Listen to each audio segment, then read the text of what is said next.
Eh bien, c'est messieurs, dames, bonjour, c'est Cad. Coucou, ça va? Est-ce que tu vas bien? J'espère que vous allez bien, toutes et tous. Et je vous retrouve aujourd'hui pour un nouveau petit contenu sur du blabla de jeux de société. Ça fait longtemps que j'en avais pas trop fait.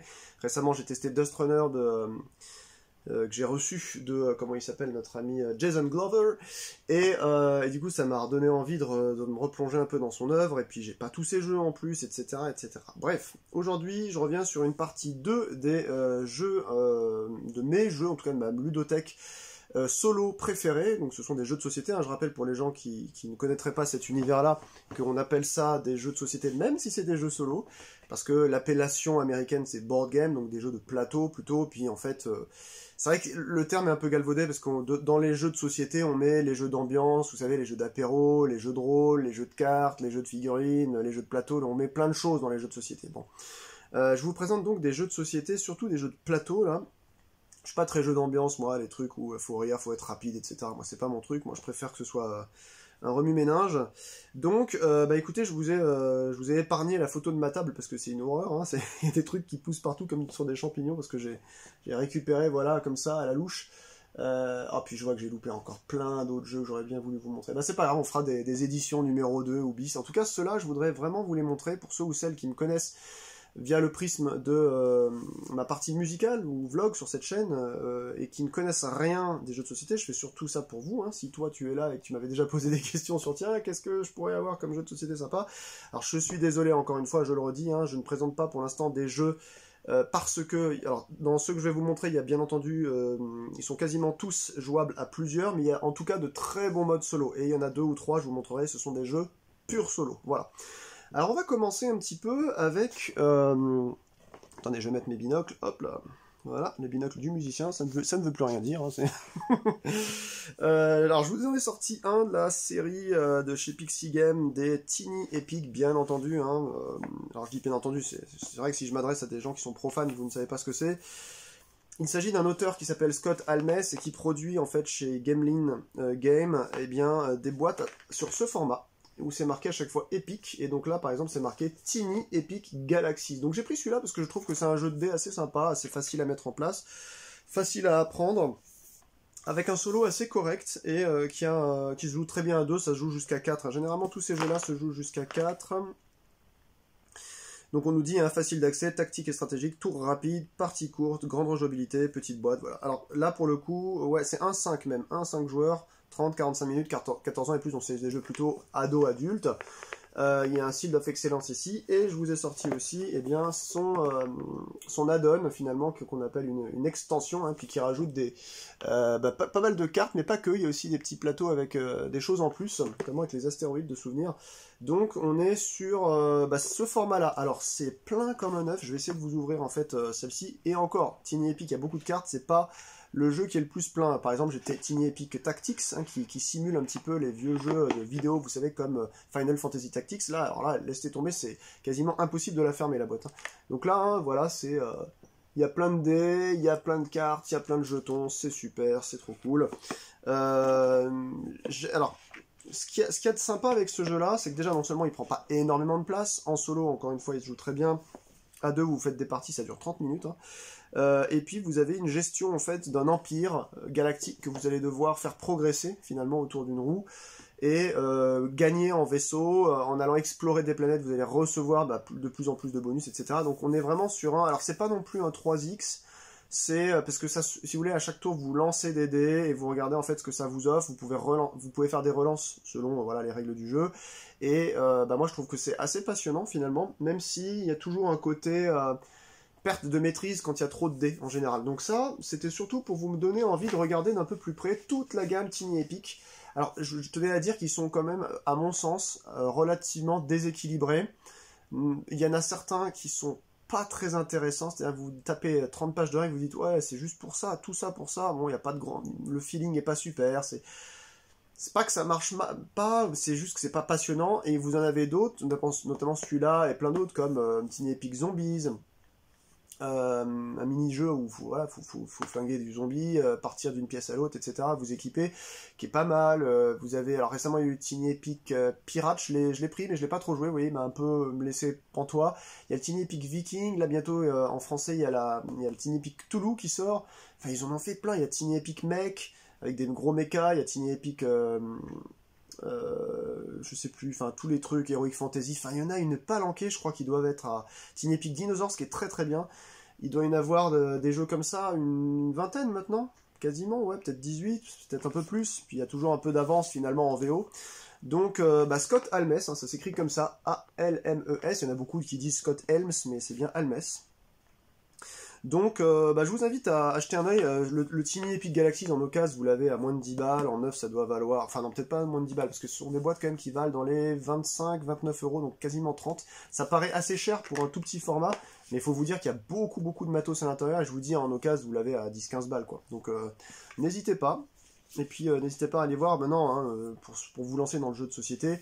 Moi, je vous donne des clés, vous regardez sur ma chaîne s'il y a des vidéos règles que j'ai faites, et sinon, vous allez sur les chaînes d'autres collègues youtubeurs qui font bien mieux que moi, parce qu'ils ont des caméras, vous savez, zénithales, qui zooment, etc.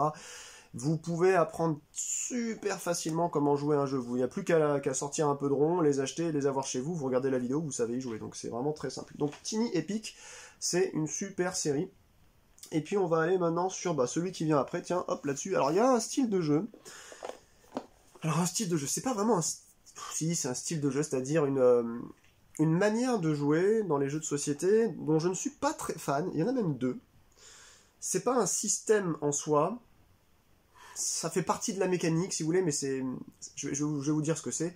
J'ai deux choses que je regrette un peu dans le jeu de société, c'est les jeux à jeter, c'est-à-dire les trucs que vous faites une fois, vous savez on vous demande de déchirer une carte pour ouvrir une porte, c'est des jeux jetables, ça existe. On a les exits, on a les unlock, vous savez c'est... tous ces jeux dans la mode finalement des party games, là, comment on appelle ça, vous êtes enfermé dans une salle, vous devez trouver un code de sortie, enfin vous voyez ce que les escape games, voilà. Donc tous les escape games, c'est des jeux déchirables, voilà. Donc ça, j'aime pas trop les trucs où on pète le matériel, même j'aime pas du tout, j'en achète jamais.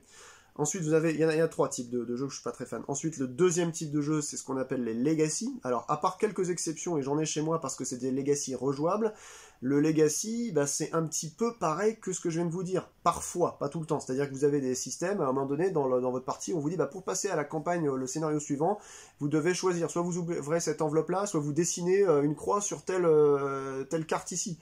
Enfin, voilà quoi, c'est vraiment pénalisant. Alors il y en a beaucoup qui parlent de ce sujet en disant non mais c'est trop passionnant, t'imagines pas, parce que tu vois, c'est un peu comme au poker, tu sais que tu peux perdre vraiment quelque chose, donc tu vas faire un choix déterminant. Donc ça, apparemment ça procure des sentiments très particuliers. Je ne préfère pas, moi je reste sur ce que j'ai, j'achète du matériel, c'est pas pour le blinder de tag ou je sais pas quoi, donc non, je n'abîme pas mon matériel, donc je ne joue pas non plus à ça, les legacy de ce type-là. Et enfin, il y a un autre type de jeu qu'on appelle le roll and write, c'est-à-dire lancer les dés et écrire, mais vous avez toute la déclinaison avec le flip and write, c'est-à-dire vous avez des cartes à regarder ou des tuiles à regarder, vous en choisissez une et vous écrivez. Alors écrivez quoi, vous allez me dire? Eh bien écrivez juste selon les règles du jeu ce qu'on vous demande de faire. Par exemple, là je vais vous en présenter un de roll and write qui est plutôt un flip and write, du coup il n'y a pas de dés, c'est avec des tuiles et ça s'appelle Explorers. Alors je suis pas un très gros fan encore une fois de roll and write, donc celui-là j'ai bien aimé, donc je l'ai chopé, parce que j'ai regardé un petit peu, je voulais à un moment donné me mettre dedans, je me suis dit c'est dommage, dans ma ludothèque il me manque ça.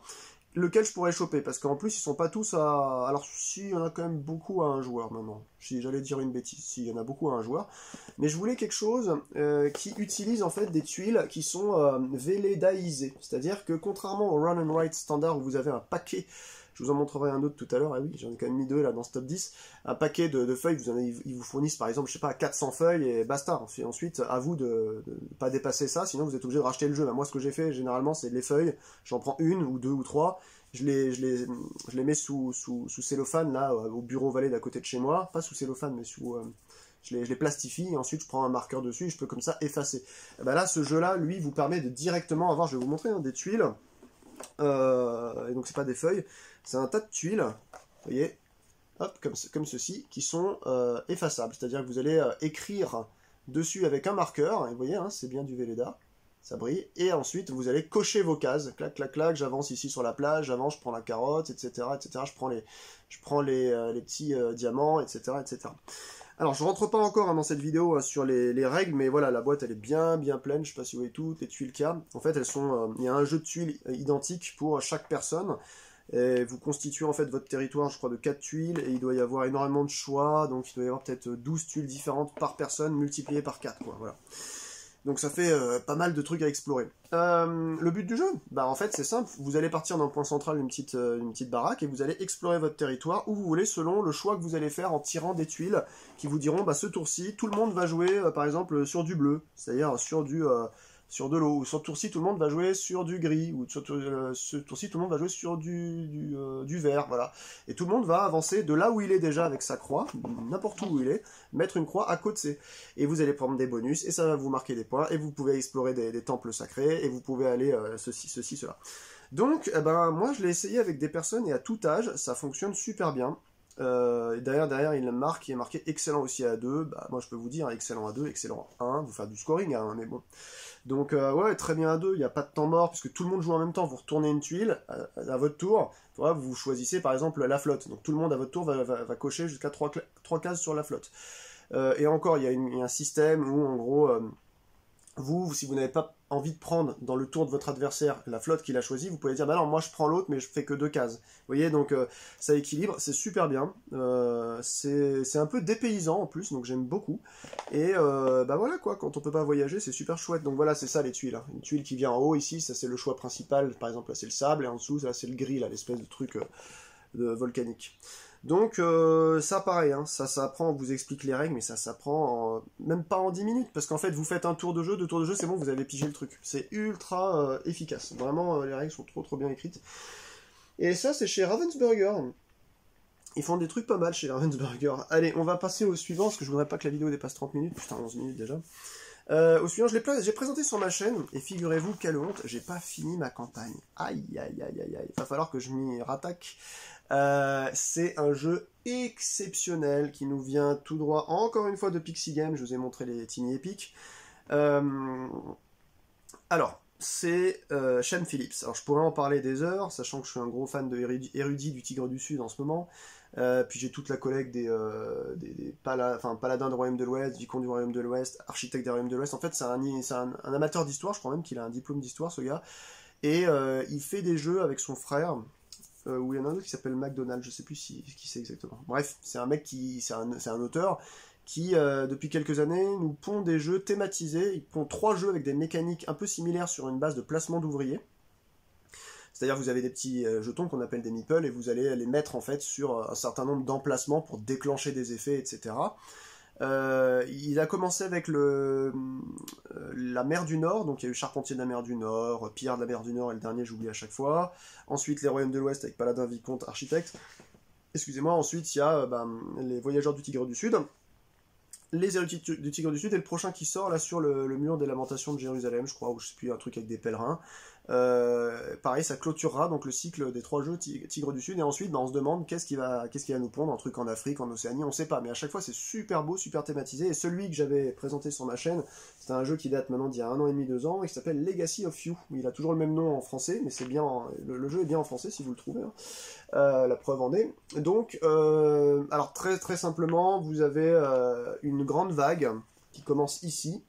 Vous avez un petit bateau, il ne faut jamais qu'il se fasse recouvrir par la vague ne va pas le récupérer. Pendant ce temps-là, vous avez en fait toute une zone ici où vous allez pouvoir venir poser des ouvriers, récupérer des ressources, de nouveaux ouvriers de couleurs différentes, engager des villageois pour pouvoir ouvrir en fait un certain nombre de dispositions ici, c'est-à-dire d'endroits où vous allez pouvoir mettre vos ouvriers, et surtout en fait installer des comptoirs, etc., des petites baraques qui vous permettent de jouer plus, tout simplement. Et en haut, vous avez des gens à recruter, et à droite, proviennent comme ça de plus en plus inexorablement des pillards qui viennent essayer de vous casser la gueule en même temps que vous êtes en train d'essayer de construire un canal pour éviter que la flotte, elle ravage en fait complètement votre territoire. C'est passionnant.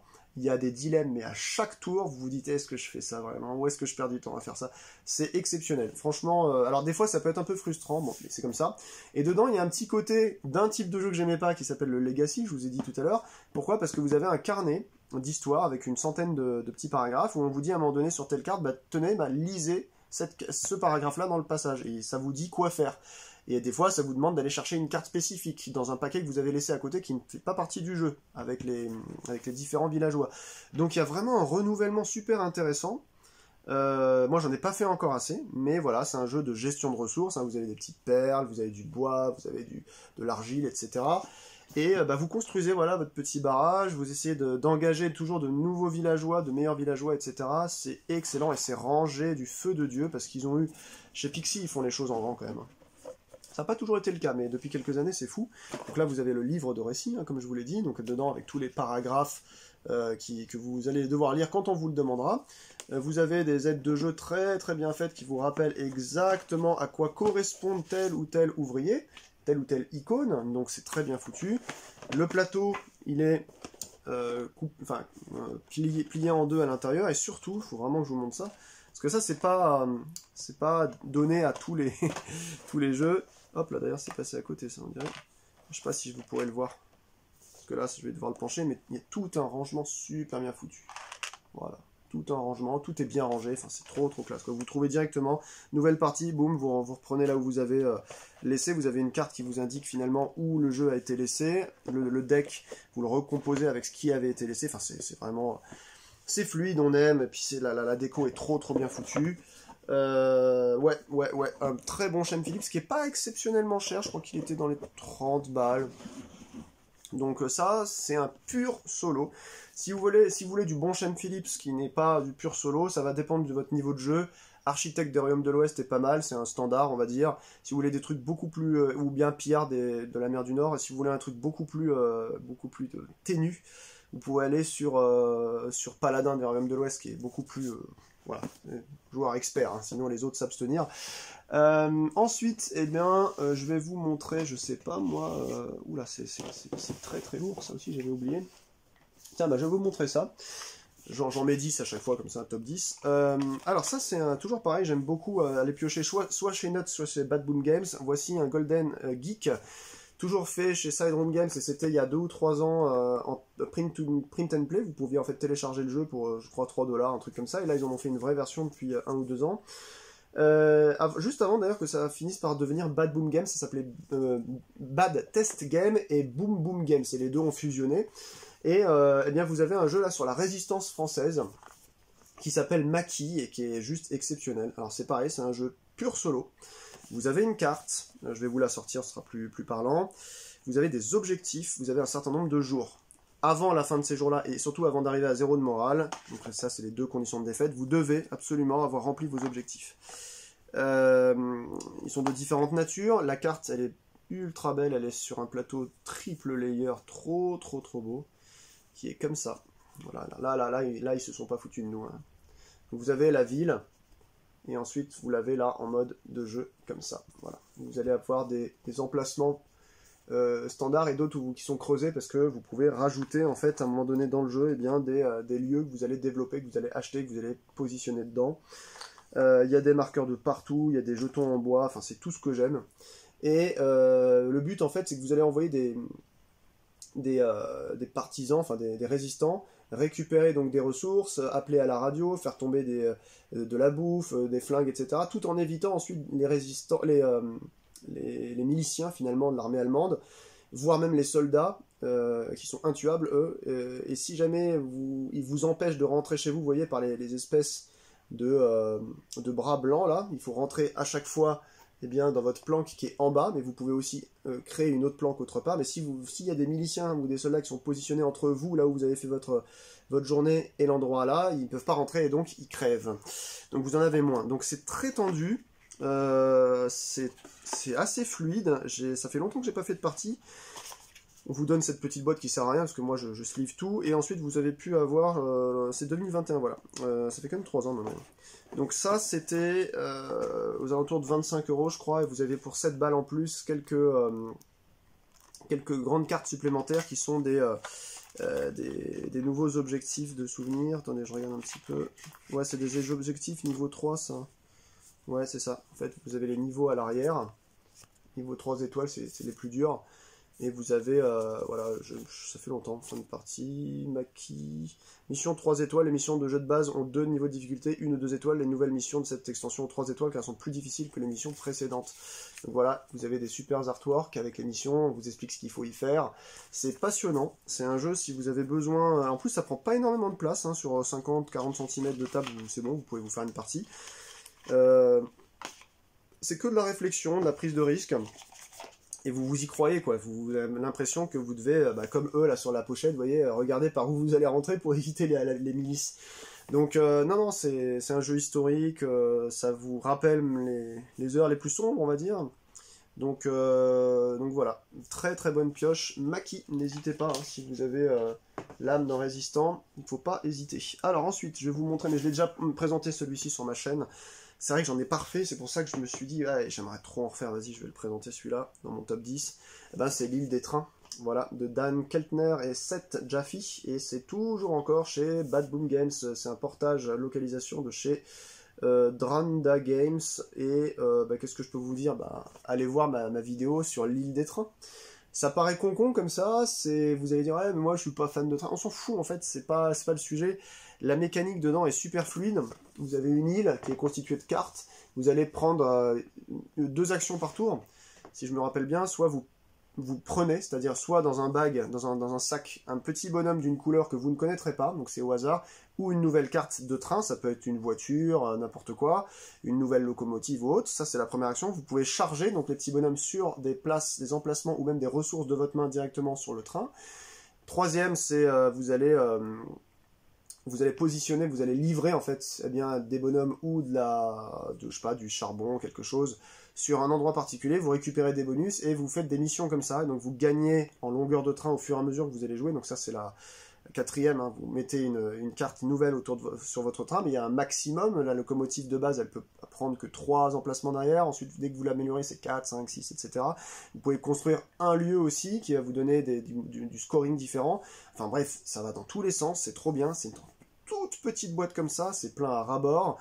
Et là, j'ai appris effectivement que moi j'ai le 0173, je crois qu'il y a eu que 1000 boîtes, même pas, je crois 800, je sais plus. Donc ce jeu est limité, si vous arrivez à mettre la main dessus, il est sorti il y a 1 an. Il y en a peut-être plus en boutique, mais j'imagine que ça se trouve facilement en occasion, parce que c'est pas non plus le jeu qui a été plébiscité. Pourquoi? Parce que il y a énormément de jeux sur les trains, il y a énormément de jeux de positionnement d'ouvriers, placement d'ouvriers. Donc, généralement, les collectionneurs laissent passer tout ça, ils s'en foutent un petit peu, il y a une profusion, en fait, et du thème et du style de jeu, donc c'est pas un jeu que vous aurez beaucoup de mal à trouver, ça vaut une 30aine d'euros, je crois. Construisez un train majestueux aux nombreux wagons, livrez vos marchandises et vos passagers à différents endroits de l'île pour remplir vos objectifs, à moins que vous ne préfériez charger vos marchandises et vos passagers dans les trains de vos adversaires afin de bénéficier de leurs puissants bonus, et aussi enchaîner des actions et laisser vos adversaires sur place. Donc, ça c'est un paramètre que j'ai oublié de vous dire. Effectivement, moi je vois toujours ces jeux-là en 1. Tous ceux que je vous présente aujourd'hui, c'est un joueur. Mais effectivement, à plusieurs, vous avez ce truc-là qui a pas vraiment, qui est un peu arrangé, on va dire, en mode solo, mais qui a pas vraiment en mode solo. C'est que vous allez pouvoir, sur l'action de positionner en fait un ouvrier, le foutre pour bloquer un emplacement chez quelqu'un. Et vous allez par contre lui faire gagner, je crois, le bonus quand même, parce qu'il est quand même bloqué après. Il a peut-être pas la bonne ressource, il voulait en mettre une autre, ou il a pas, vous lui prenez un emplacement de petit bonhomme, de passager, vous voyez. Donc oui, ça lui bloque. Donc il y a vraiment un côté, je pense que pour le coup, et ça c'est ce que je regrette un peu sur pas mal de mes jeux un joueur, c'est que on perd un peu un tout petit intérêt. Vous allez me dire, pour ceux qui connaissent pas, bah non, on perd tout un intérêt. Non, non, je vous assure, c'est bien équilibré, c'est bien réglé quand il y a le mode solo. Mais sur certains jeux, effectivement, il y a toute une panoplie de choses que vous ne faites plus, ou vous ne faites pas, malheureusement. Voilà, donc ça, c'est en moins. On passe au suivant, et puis je vais réussir à me tenir à peu près à ce que je voulais, hein, c'est bien. Alors, au suivant, alors ça, c'est un petit chouchou. Je l'avais pas kickstarté, mais j'ai réussi à trouver une version Kickstarter à un moment donné sur une boutique qu'on vendait en avance, et donc j'ai sauté dessus, et quand il est sorti 2 ans plus tard, j'ai vu que récemment, il n'avait pas fait du tout un grand bruit et que rapidement il y a eu du déstock là-dessus. Je trouve ça super dommage, je trouve que c'est un jeu très très bien designé, assez bien équilibré, une boîte remplie comme un œuf. Il s'agit de la suite de Age of Civilization, à savoir Age of Galaxy. Vous allez pouvoir trouver, j'ai été l'un des premiers, peut-être même le premier en France, peut-être le deuxième sur YouTube à faire une vidéo règle et une démonstration de partie. J'ai fait ça en 2 vidéos, vidéo règle Non, j'ai fait un déballage et ensuite j'ai fait une vidéo règle plus partie de ce petit jeu-là. Vous avez Ice Make Games, qui est un petit label chinois, une petite boîte d'édition chinoise avec notre cher Jeffrey CCH, qui avait fait donc précédemment Edge of Civilization, que je vois d'ici, il est chez moi aussi, et d'ailleurs qui a eu un franc succès avec son nouveau jeu qui est sorti l'an dernier, qui a fait partie de Cannes en février, qui s'appelle Ella et le roi de la montagne, ou quelque chose comme ça. Ella, enfin c'est une grosse boîte, c'est un jeu qui vaut un peu cher, mais un jeu très narratif, avec vraiment des choix très intéressants. Vous avez vraiment l'impression de vivre un film, en fait, avec un jeu comme ça, qui n'est pas forcément fait pour les enfants. Là, on est plus sur du jeu de civilisation en 3X, vous allez vous balader dans la galaxie à force d'avancer dans les âges, vous allez installer des races d'aliens, vous allez essayer de faire un moteur pour créer de l'argent, installer des nouvelles technologies, enfin c'est du Edge of Civilization. Si vous l'avez pas connu, je vous en parlerai, je vous montrerai. Je ferai peut-être une vidéo règle de Edge of Civilization en solo.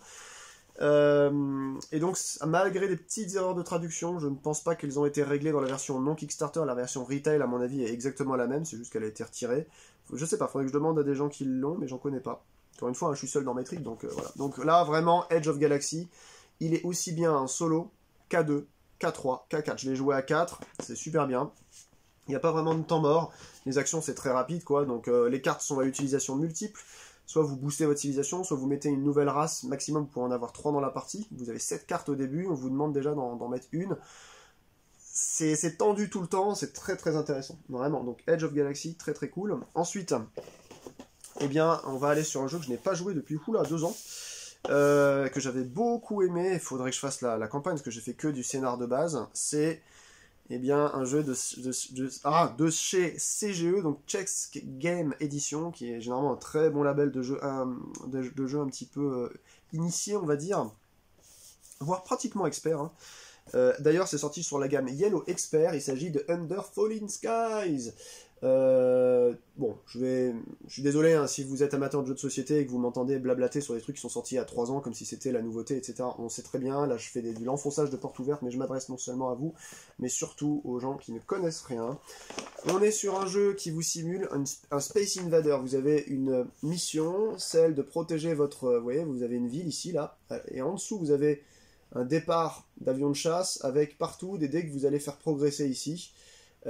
Pour pouvoir faire des actions, avoir de la technologie, envoyer plus fort des bombes, etc. Et vous allez avoir des petits aliens là rouges et un gros vaisseau mère là qui va descendre à chaque tour, boum boum boum boum boum, il va se déplacer comme ça. Et si jamais en fait vous vous faites avoir, bah, c'est terminé. Donc la boîte, regardez, elle est remplie comme un œuf, il y a tout ça dans la boîte parce qu'il y a plein de tuiles différentes qui vous proposent de faire le ciel. Plein de villes, etc. Mais moi, j'ai même pas tout. Hein. Je crois qu'il y avait même des promos, des cartes promo villes, comme ça.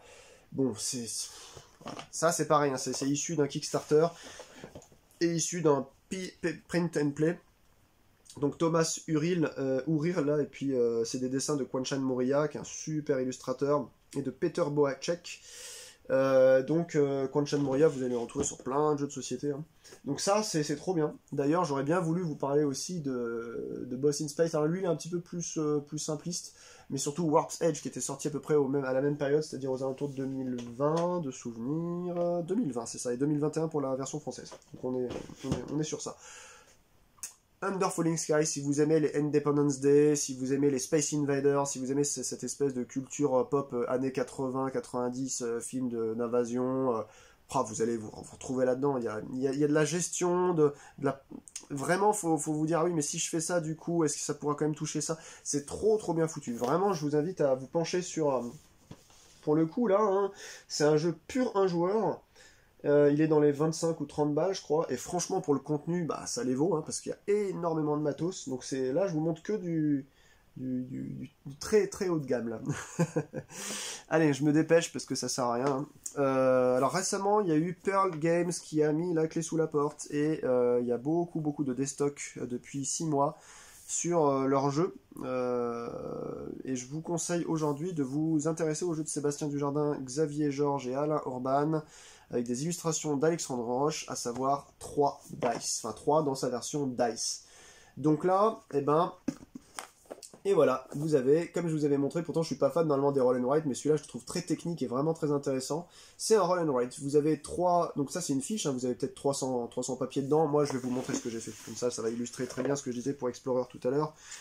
J'ai acheté les Velleda. Voilà, vous voyez Velleda, éponge, et puis ça, c'est complètement plastifié. Donc en fait, j'ai même pas besoin d'utiliser les fiches. Vous avez un tas de petits matos un peu partout, des jetons, etc. Vous avez une ville centrale. Vous avez des dés, 3 dés transparents qui vont adopter une couleur, celle de l'endroit où le dé aura été lancé.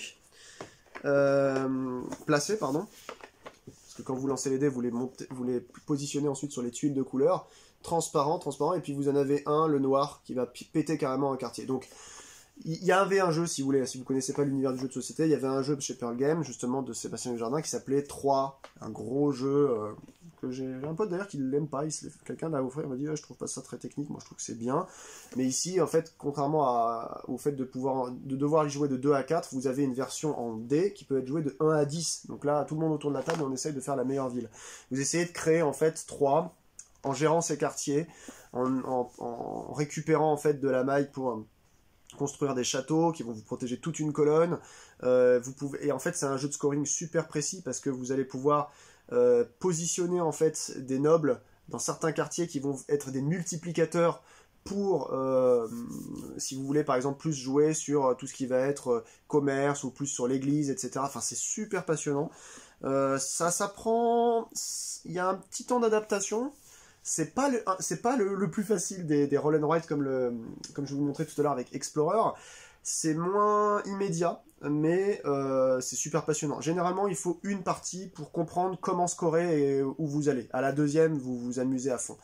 C'est vrai qu'il y a un petit temps d'adaptation, mais généralement, c'est l'apanage aussi des jeux qui ont du goût. C'est-à-dire, c'est pas... Si c'était trop simple, on se ferait chier, voilà. Très sincèrement, je pense que celui qui est pour moi un peu au-dessus de ça, ou les deux, ça va être Twilight Imperium et le mur d'Adrien, voilà, qui sont pour moi les deux meilleurs roll and write techniques. Mais celui-ci, ce que j'aime, c'est qu'il est jouable par des enfants, des gens qui sont un peu ados, etc. Parce que même s'il y a un temps d'adaptation un peu lent, on arrive à avoir des choses aussi intéressantes que dans le mur d'Adrien, mais sans avoir une profusion de matos partout sur table. Là, en fait, vous avez votre petit carré, un crayon, un Velleda, terminé. Avec la ville centrale... Enfin, ça prend pas de place. Et en solo, bah voilà, c'est jouable aussi, donc c'est cool. Et on arrive bientôt sur les deux derniers. Alors, je vais commencer avec ça. Hop là, je vous en avais parlé sur la première vidéo. Jean-François Gaultier, à moins que ce soit la deuxième. Alors, qu'est-ce que je vais vous dire? On va commencer fort. Mais on va finir direct aussi avec Palme d'Or. Jeu 2020. C'est un jeu solo et coop. Donc, vous pouvez jouer seul et à deux. Je pense que sur celui-ci... de Jean-François Gaultier, c'est mieux de le jouer seul, très sincèrement. Je pense qu'il a 2 autres jeux, Gold Oblivion, dont je vous parlerai sur cette chaîne, je pense, et puis Dino Oblivion, qui est très très bien, mais il est mieux à 2, surtout Dino Oblivion, qu'à 1. Mais par contre, celui-ci, c'est Goblivion, voilà. Alors c'est bizarre, parce que c'est un parti pris, les dessins un peu foufou comme ça. Je sais qu'il y a des gens qui n'ont pas aimé, ils n'ont pas trop été attachés, ils n'ont pas acheté le jeu, ils se sont même pas intéressés. Qu'est-ce que c'est bon? Je pense que c'est mon deck building... facile à positionner, préféré, vraiment. Donc c'est un jeu de deck building, pour ceux qui ne savent pas ce que c'est. Il s'agit d'un système de jeu, en fait, donc vous voyez, le matos, quand même, il y a pas mal de choses. Il s'agit d'un système de jeu où vous commencez, en fait, avec un certain paquet de cartes, généralement c'est 10, ça peut être moins, plus. Tous les joueurs ont la même chose, mais là, il est en solo, donc vous commencez avec un paquet de cartes que vous tirez parmi un certain nombre de cartes. Et c'est là qu'il y a aussi une espèce d'avantage, c'est que celui-ci, de souvenir, ça fait peut-être 1 an et demi que j'ai pas joué, mais vous avez pas le même départ à chaque fois, puisque vous avez des cartes qui peuvent varier légèrement. Ensuite, vous avez un marché, c'est-à-dire que c'est pas un jeu où vous allez pouvoir avoir une rivière, mais un marché, c'est-à-dire que vous avez sur le côté énormément de cartes ici en piles, qui sont les mêmes à chaque fois sur chaque pile, que vous allez pouvoir échanger donc une ancienne contre une meilleure plus forte, avec un pouvoir généralement. Et ainsi de suite, et ainsi de suite. Et en fait, au bout du 5e tour, vous avez là des gobelins qui sont dans une forêt, qui sont poussés, qui vont venir dans votre château. Le but du jeu, en fait, c'est de venir leur castagner la gueule, et ensuite d'arriver à un gros mob, là, vous avez un gros monstre, mais il peut y en avoir d'autres, hein. Ça c'est un parmi d'autres. Et d'ailleurs, en parlant de ça, J'ai eu la mauvaise surprise de trouver fin d'année dernière, eh bien ça. Et donc j'ai dû l'acheter. Comment ça c'est le même? Bah oui, mais regardez bien. Définitive édition. Eh oui, ils ont en fait pimpé le jeu. La boîte est légèrement plus grosse. Il y a un poil plus de choses dedans. Ils ont doublé ça en mettant plus de lourdeur parce qu'en fait ils ont mis la même chose mais en anglais histoire de faire qu'une seule grosse production parce que c'est un auteur canadien. Il s'est dit que c'était bien aussi avec avec sa boîte qui s'appelle Goblivion Games de faire directement d'envoyer sur le marché anglophone parce que c'est vrai que ça permet de redynamiser le jeu et de peut-être de réussir à regagner l'argent comme il faut, parce que c'est vrai que quand vous avez plein de stocks d'une boîte que vous n'avez pas assez vendu d'une langue, bah c'est chiant. Alors dedans on trouve des designs légèrement différents sur certaines parties, notamment je crois sur les tableaux. C'est un peu plus clair. Il y a surtout des boss en plus. Il y a, je crois, une ou deux personnalités que vous pouvez acheter en plus de souvenirs. Je vais regarder derrière, ça va être marqué. Défends un château dans ce jeu de cartes éprouvé. Ben oui, mode campagne aussi et 27 nouvelles cartes. Alors les 27 nouvelles cartes, c'est pas 27 nouvelles cartes différentes. Hein. Je crois qu'il y en a, par exemple, il y a 3 items et 3 monstres, 2 personnages, etc., etc. Et ça fait 27 en tout, quoi. Donc voilà. Entraînez vos paysans au combat. Et ben, voilà, quand vous avez un paysan qui vous donne 0 de force, ici, là, que vous commencez avec dans votre partie, 0 en haut, là, le paysan avec son espèce de coque sur la tête, bah, il devient ensuite un super archer qui coûte 2. Voilà, vous défaussez les anciennes cartes, vous mettez des cartes plus fortes, vous essayez de défendre votre truc. Donc c'est un mix entre ce qu'on appelle du tower defense, c'est-à-dire vous avez un endroit à défendre le plus longtemps possible, à rester en vie, et avec la mécanique du deck building, à savoir j'améliore mon paquet. C'est une pépite. Merci Jean-François, c'est trop cool. Et puis, si tu me regardes un jour, Jean-François, tes autres jeux sont exceptionnels. Hein. Moi, j'aime beaucoup aussi. Donc, bien entendu, Din Oblivion. Et voilà, Goldblivion, etc. Bah, je pense que... Voilà. 36 minutes, bah, on arrive parfait. Hein. J'aurais fait comme ça 2 fois 40 minutes sur quelques jeux sympatoches à vous montrer. Et je finis par un chouchou parmi un chouchou. C'est un jeu particulier. J'ai la totale maintenant. Et j'ai gagné qu'une fois. Une victoire. Et encore à la Pyrrhus, quoi. C'était contre la liche. Oh la vache, le G, mais j'ai éclaté, j'ai lancé mes trucs, enfin peut-être pas les dés et tout, mais je veux dire, j'ai là, ouais, c'est bon, comme un gros geek, vous savez, là, comme Sardoche devant les jeux vidéo, là, qui casse son écran, qui insulte la mère de tout le monde. Il peut être irritant des fois, parce qu'il y a beaucoup de paramètres de chance dedans aussi, mais il est intéressant dans le sens où il vous simule un jeu de rôle, vous savez, Medfan, médiéval fantastique. Il s'agit de Iron Helm de Jason Glover, et oui. Alors j'ai demandé à Jason, quand j'ai connu ça durant le Covid, en 2019, j'ai demandé s'il allait lui faire une version française. Il m'a dit que oui, il était en communication directe avec un Italien et un Français, il m'a pas dit qui, pour faire des portages de ces versions. On les attend toujours en 2024, hein, ça fait juste 5 ans. Donc moi, en attendant, j'ai dit, vas-y, je commande chez Gamecrafter, encore, The Gamecrafter, hein, comme Birdscaping que je vous avais montré dans la première vidéo. La boîte, elle est pleine comme un œuf. Moi, j'avais tout acheté, c'est-à-dire il y a 3 playmats, 2 playmats. J'ai les 2 playmats. Toutes les extensions vous rajoutent pas forcément du fun différent, mais une sorte de renouvellement. Donc si vous arrivez déjà à avoir la boîte, vous la faites tirer, ça coûte 40$, je crois, ou 45$. C'est un peu cher. Hein. Mais après, vous allez voir, il y a même s'il n'y a pas vraiment de renouvellement énorme avec une seule boîte, vous avez une grande rejouabilité dans le sens où vous avez toujours une sorte de challenge à repousser. Vous avez 3 boss différents. Le boss qui va sortir à la fin de votre donjon, ce sera selon le nombre de mobs que vous aurez le plus affronté. Et en fait, vous descendez comme ça dans des différents niveaux. Alors, je le vois d'ici, mais d'ailleurs, il faudrait que je le rentre à l'intérieur. Alors, je vous demande un instant. Hop, je vous laisse 2 secondes, parce que sinon, je vais l'oublier.